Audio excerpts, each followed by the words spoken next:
سورہ یاسین شریف پارہ نمبر 23 آیہ کریمہ نمبر 61، 62، 63 اور 64۔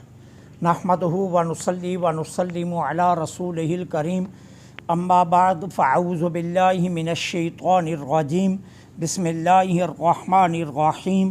وَأَنِ اعْبُدُونِي هَذَا صِرَاطٌ مُسْتَقِيمٌ وَلَقَدْ أَضَلَّ مِنْكُمْ جِبِلًّا كَثِيرًا أَفَلَمْ تَكُونُوا تَعْقِلُونَ هَٰذِهِ جَهَنَّمُ الَّتِي كُنتُمْ تُوعَدُونَ اصْلَوْهَا الْيَوْمَ بِمَا كُنتُمْ تَكْفُرُونَ۔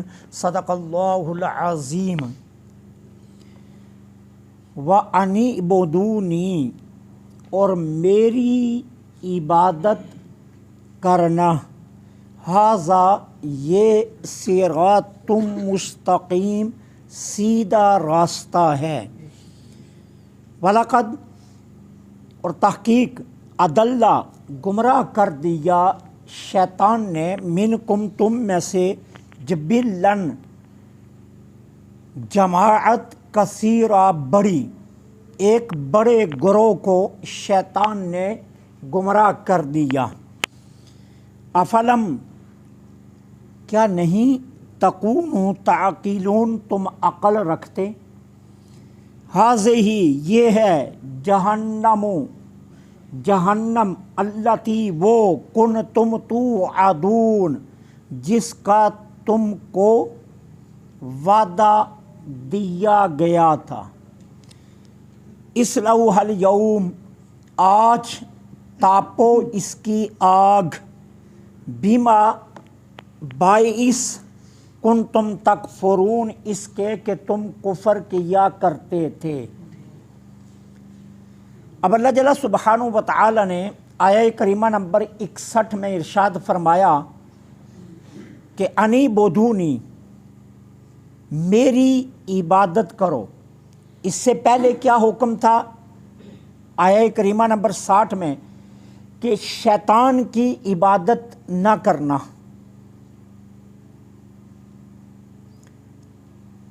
اور آپ جانتے ہیں کہ جب کوئی ماہر ڈاکٹر، حکیم، طبیب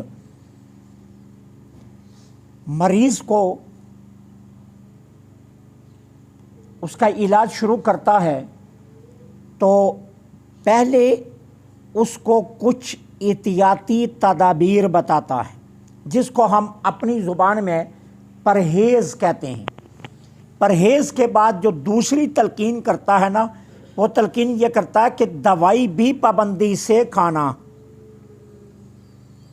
اب اللہ جل سبحانہ و تعالیٰ نے پہلے کیا کیا؟ پرہیز بتایا کہ بھائی شیطان کی عبادت نہ کرنا۔ اب اس کے بعد دوائی کی پابندی بتائی۔ وہ دوائی کیا ہے؟ میری عبادت کرتے رہنا۔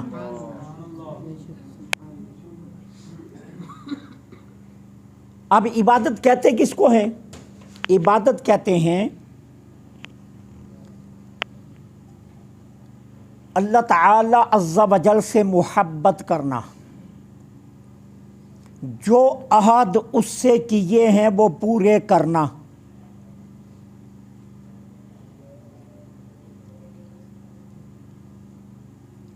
جو بھی نعمت وہ عطا فرمائے اس کا شکر ادا کرنا، ناشکری نہ کرنا۔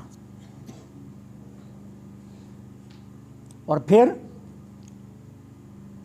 اگر کسی مصیبت میں مبتلا کر دے تو شکایت نہ کرنا۔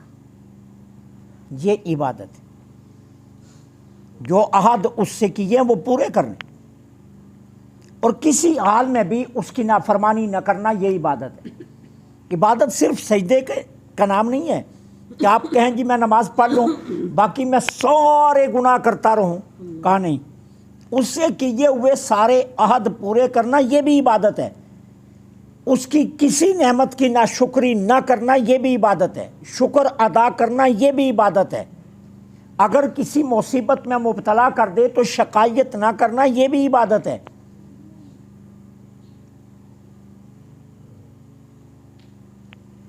وعدوں کی پاسداری جو اللہ سے کیے ہیں وہ کرنا یہ بھی عبادت ہے۔ اب کہا میری عبادت کرنا، اور پھر آگے کہا، اب چاہیے یہ تھا نا کہ پیچھے کہا تھا شیطان کی عبادت نہ کرنا، وہ تمہارا دشمن ہے، اب آیت یہ ہونی چاہیے تھی میری عبادت کرنا کیونکہ میں تمہارا دوست ہوں، لیکن یہ نہیں فرمایا، کہا ھذا صراط مستقیم، یہ سیدھا راستہ ہے۔ یہ کیوں فرمایا؟ یہ اس لیے فرمایا کہ ایک احساس دلانے کے لیے کہ دیکھو دنیا تمہاری منزل نہیں ہے، یہ تمہارا راستہ ہے، منزل نہیں ہے۔ دنیا تمہاری منزل نہیں ہے، یہ تمہارا راستہ ہے، راستہ، اور منزل تمہاری آخرت ہے۔ کیوں؟ جب ماں کے پیٹ میں روح ڈالی جاتی ہے تو سب سے پہلا وعدہ کیا لیا جاتا ہے؟ دنیا میں جانے کی تیاری کرنے والے وعدہ کر کے جانا کہ تو نے لوٹ کر آنا ہے، پہلا وعدہ۔ ہم سمجھتے پتہ نہیں پہلے رزق لکھا جاتا ہے، پہلے کچھ اور لکھا جاتا ہے، مقدر لکھا جاتا ہے، نہیں، پہلا وعدہ واپسی کا، اور باقی چیزیں پھر بعد میں شروع ہوتی ہیں۔ اس کے گلے میں جو پہلی لوح لٹکائی جاتی ہے، ماں کے شکم میں جو تختی لٹکائی جاتی ہے، اس پر لکھا یہ ہوتا ہے کہ ہم تجھے بھیج رہے ہیں دنیا میں عارضی طور پر، تو نے لوٹ کر واپس آنا ہے۔ ہم سب سے پہلے اس وعدے کو بولتے ہیں۔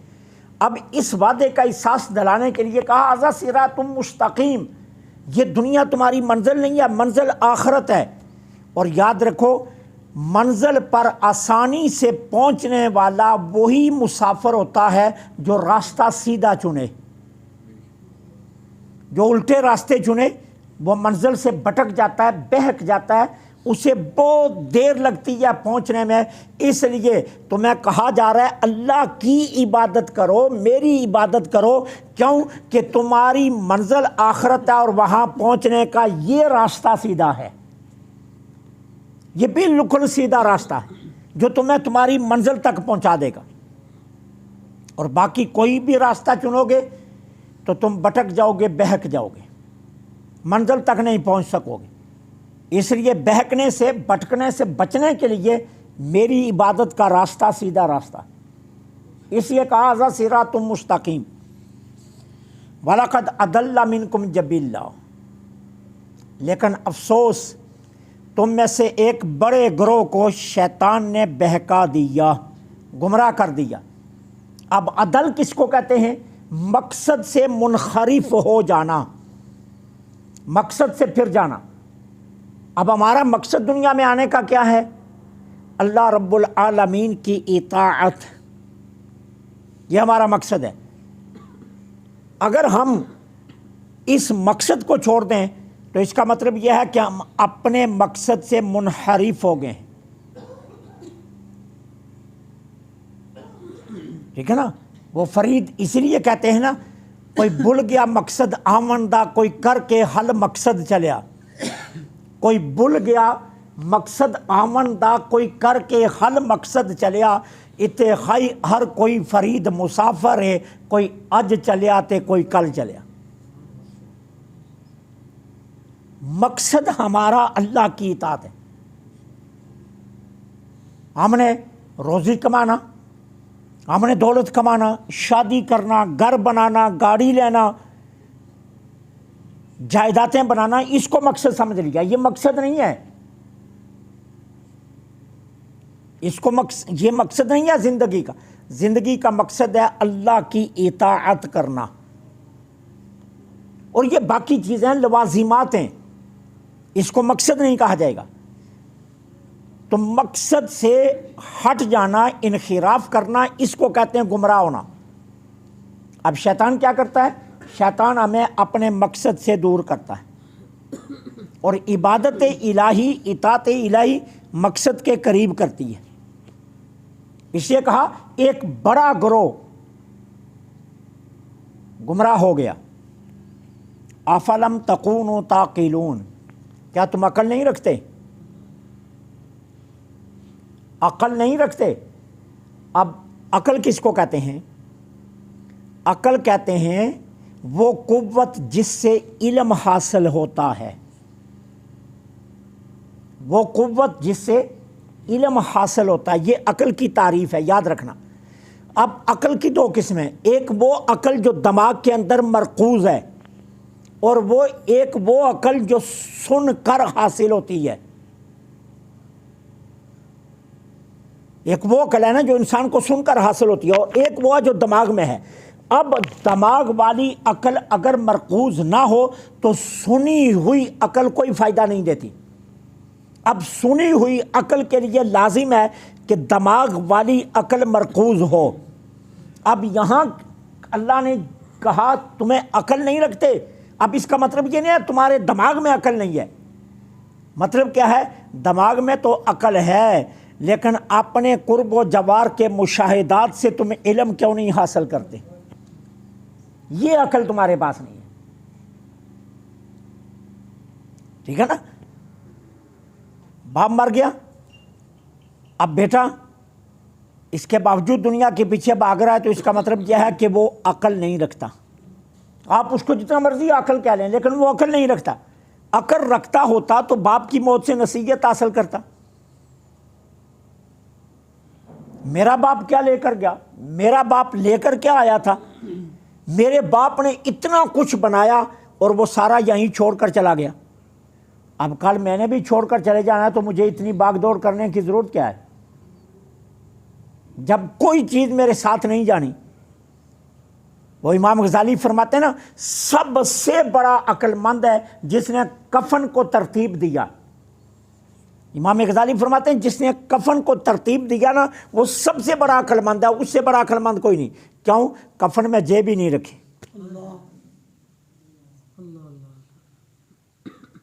کفن میں جیب ہی نہیں رکھی،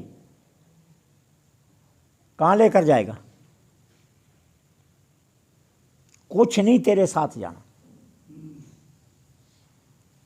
ٹھیک ہے؟ اور جن کے لیے تو ساری کوششیں کر رہا ہے نا، بعد میں انہوں نے ہی تجھے گالیاں دینی ہیں۔ جب تقسیم شروع ہونی ہے، ٹھیک ہے نا، تو پھر انہوں نے گالیاں دینی ہیں۔ کسی نے کہنا یہ ابا میرے لیے چھوڑ کر گیا تھا، دوسرے نے کہنا نہیں میں نے تو حصہ لینا ہے، ٹھیک ہے نا۔ اب اس نے کہنا نہیں میرے پاس تو لکھا ہوا ہے کہ ابا مجھے دے کر گیا تھا، اب اس نے لکھا ہوا دکھانا ہے، تو دوسرے نے کہنا ہے ابے کا بیڑا غرق کو مجھے معروم کر گیا، ٹھیک ہے نا۔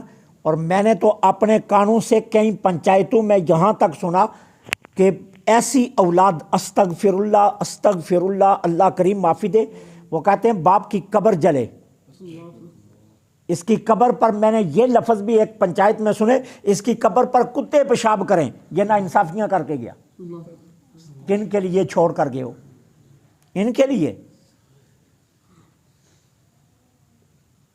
ان کے لیے۔ مقصد سے انحراف کا نتیجہ یہ ہے۔ کیا تم عقل نہیں رکھتے؟ عقل ہوتی، شعور ہوتا، تم اپنے قرب و جوار کے حالات دیکھ کر عبرت حاصل کرتے۔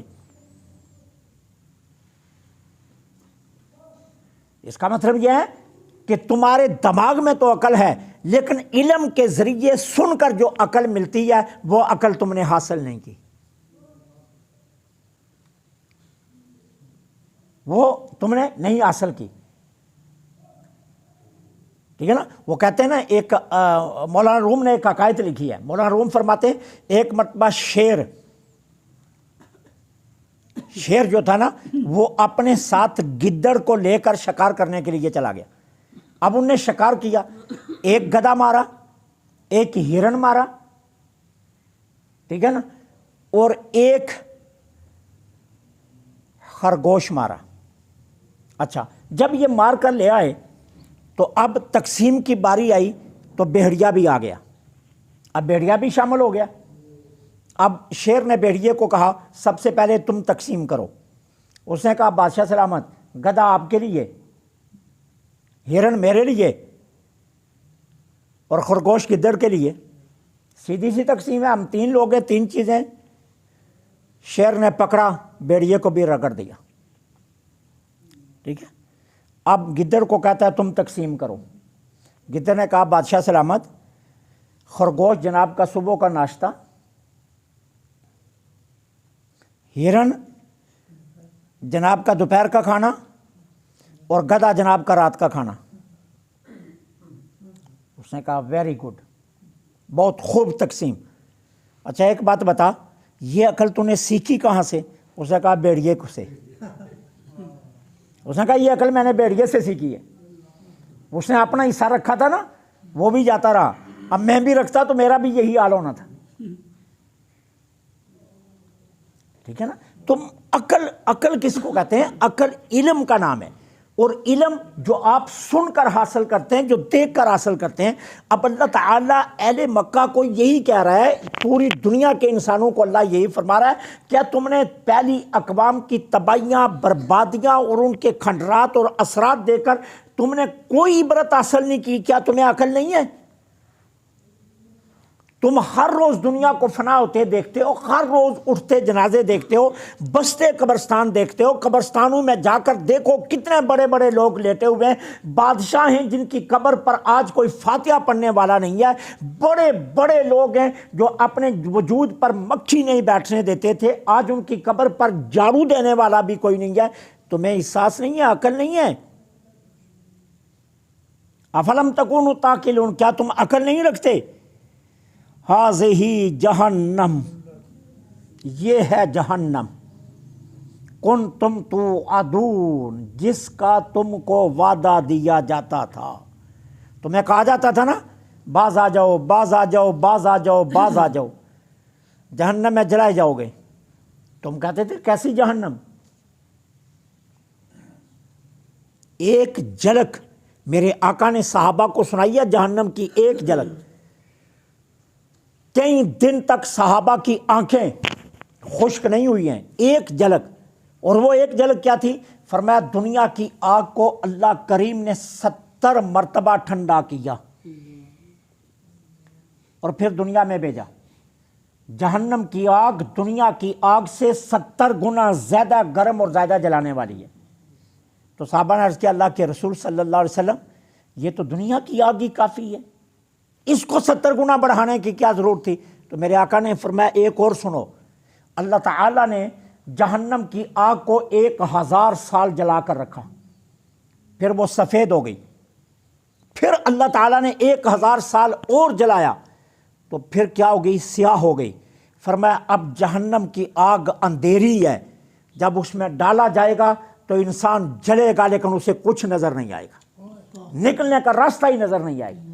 یہ ایک جھلک تھی جس کو سن کر صحابہ کی کئی دنوں تک آنکھیں ہی خشک نہیں ہوئی، آنکھیں بھیگی رہیں، روتے رہے صحابہ کرام۔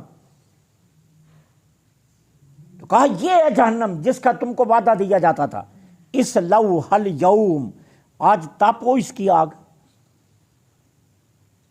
اب جاؤ اس میں آگ بھی دیکھو، انواع و اقسام کے عذاب بھی دیکھو۔ اور انواع و اقسام کے عذاب بیان کرتے ہوئے میرے آقا نے اس آیت کے تحت پتہ ہے کیا ارشاد فرمایا؟